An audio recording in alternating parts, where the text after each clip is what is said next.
Good morning students. आज हम class 8 की एक्सरसाइज 2.2 का क्वेश्चन नंबर 5 करेंगे। क्वेश्चन नंबर 5 है, दो संख्याओं में अनुपात 5:3 है। यदि उनमें अंतर 18 है तो संख्याएं ज्ञात कीजिए। हमें नहीं पता संख्याएं क्या है, बस हमें ये दिया हुआ है कि संख्याओं में अनुपात 5:3 है। तो हम क्या करेंगे, जब अनुपात वाले सवाल होते हैं तो हम इन्हें ऐसे कर लेते हैं कि एक संख्या को तो हम मान लेते हैं 5x और दूसरी संख्या को हम मान लेते हैं 3x। x हम इसमें क्या करेंगे, कॉमन ले लेते हैं। अब हमें दोनों संख्याएं पता चल गई, पहली भी और दूसरी भी। तो अब उसने क्या कहा, इन दोनों में अंतर, यानी इन दोनों को अगर हम घटाएं तो हमें कितना प्राप्त होता है, 18। अंतर दिया हुआ है हमें 5x घटा में 3x, इनको घटाया तो घटाने पर हमें कितना प्राप्त होता है, 18। तो यानी इस अंतर को मैंने 18 के बराबर रख दिया। 5x में से 3x गई, कितना हुआ 2x, 2x बराबर 18। x का मान निकाला, 2 गुना में है, इधर आके भाग में हो गया, 18 बटे में 2 कितना हो गया, 9। तो x हमने क्या माना था, पहली संख्या के साथ गुना करनी है इसकी, तो पहली संख्या होगी मेरी 5 गुना में x का मान कितना था, 9, 5 ने 45। दूसरी संख्या क्या होगी, 3 गुना में x, यानी 3 गुना में x हमारा कितना था, 9, 9 तिया 27। तो यानी पहली संख्या होगी 45, दूसरी संख्या होगी हमारी 27। ठीक है, गलत है, घटा के देखो दोनों को। 45 में से 27 घटाएंगे तो हमारा कितना आता है, 18। उसने भी यही कहा था कि दोनों संख्याओं में अंतर कितना है, 18। अगला है हमारा क्वेश्चन नंबर 6। 3 लगातार पूर्णांकों का योग 51 है, पूर्णांक ज्ञात करें। लगातार का मतलब जैसे कि पहला 5, दूसरा 6, तीसरा 7, यानी लगातार।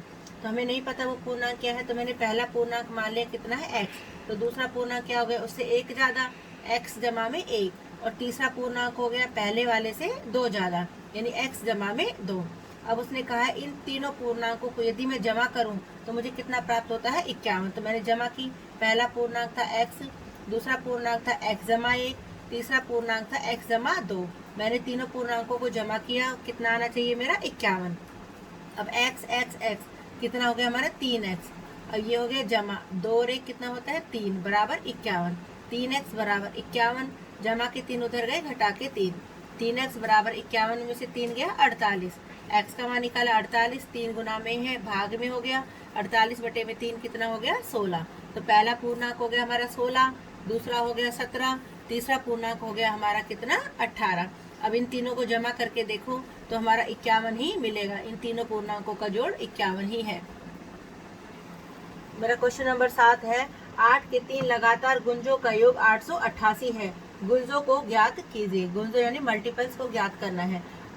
अब गुणज क्या होते हैं, जैसे 8 के गुणज हो गए, यानी 8 का पहाड़ा, 8 की टेबल।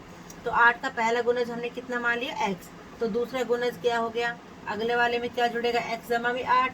तीसरा गुणज क्या हो गया हमारा, x जमा में 16। यानी ये लगातार गुणज जिस भी पहाड़े के हमें निकालना हो उतना ही हम क्या करते चले जाएंगे, प्लस करते चले जाएंगे। तो ये 8 का x जमा 8 और ये हो गया x जमा में 16। कैसे निकाले मैंने गुणज, जैसे मैंने 8 का पहाड़ा लिखा, 8 एकम 8, 8 दूनी 16, यानी 8 जमा में 8 कितना हो गया, 16। अगला होता 8 तिया 24, तो 8 जमा में 16 करते तो मेरा कितना होता, 24। इस तरह से हमने इसको कर लिया। प्रश्न अनुसार है, इन तीनों गुंजों को अगर मैं जोड़ूं तो मेरा कितना आएगा, 888।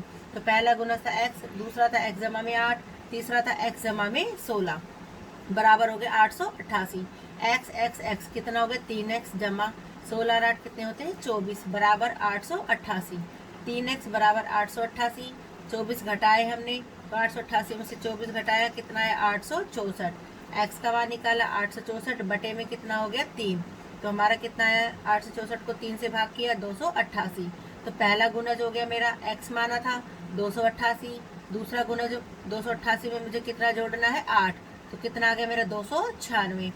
तीसरा गुणज हो गया, 288 में कितना जोड़ना है, 16। तो 288 में 16 जोड़ा, मेरा कितना आ गया, 304। अब इन तीनों गुंजों को यदि मैं जोड़ूं, 288, 296, 304, तो मुझे कितना प्राप्त होगा, 888। Thank you.